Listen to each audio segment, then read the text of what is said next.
সম্মানিত হাজিরিন, আল্লাহ সুবহানাহু ওয়া তাআলা ৬টি জিনিসকে ৬টি জিনিসের মধ্যে লুকায়িত রাখছেন, কিন্তু আমরা এই ৬ জায়গা ছাড়া অন্য জায়গায় খুঁজি, এই জন্য আমরা পাচ্ছি না। এক নম্বরে আল্লাহ সুবহানাহু ওয়া তাআলা সুখ, শান্তি, সমৃদ্ধিকে জান্নাতের মধ্যে লুকিয়ে রাখছেন, কিন্তু এই সুখ, শান্তি, সমৃদ্ধি আমরা দুনিয়ায় খুঁজি, ব্যবসায় খুঁজি, চাকরিতে খুঁজি, অথচ এই সুখ রাখেন আল্লাহ জান্নাতে।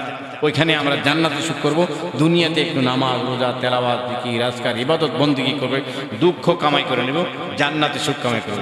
দ্বিতীয় নম্বরে আল্লাহ সুবহানাহু ওয়া তাআলা সুখ রেখে দিয়েছেন এই নম্রতা, ভদ্রতার মাধ্যমে আল্লাহ সুখ রাখছেন, শান্তি রাখছেন, কিন্তু আমরা সুখ খুঁজি অহংকার, তাকাব্বুরি, বড়াই, অহংকারের মধ্যে। অথচ আল্লাহ সুখ রেখেছেন মান তাওয়াদা লিল্লাহ রাফাআহুল্লাহ, যে ব্যক্তি নম্রতা এখতিয়ার করে তাকে আল্লাহ পাক উপরে উঠিয়ে দেয়।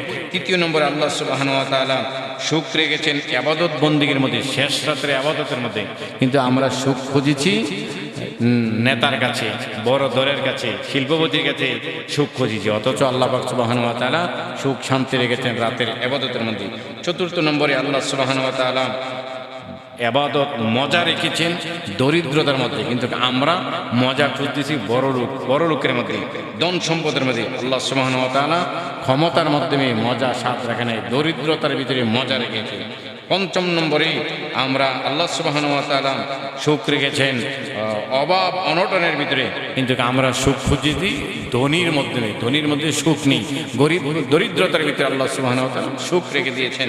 ৬ নম্বরে আল্লাহ সুবহানাহু ওয়া তাআলা সুখ রেখেছেন হালাল রিজিকের মাধ্যমে, কিন্তু আমরা হালাল রিজিক বাদ দিয়ে হারাম, তারপরে অবৈধ টাকা, জবরদখলের টাকা, সুদ ঘুষের টাকার মধ্যে সুখ খুঁজি, অথচ আল্লাহ সুবহানাহু ওয়া তাআলা সুখ রেখেছেন হালাল রিজিকের মধ্যে। আল্লাহ পাক রব্বুল আলামিন এই ৬টি লুকায়িত সুখের জায়গা থেকে সুখ উত্তোলন করার সুযোগ তৌফিক আমাদেরকে আল্লাহ রব্বুল আলামিন দান করুক, সে আশা রেখে আমি এম ইসলামিক টিভিকে মহব্বত করি, ভালোবাসি।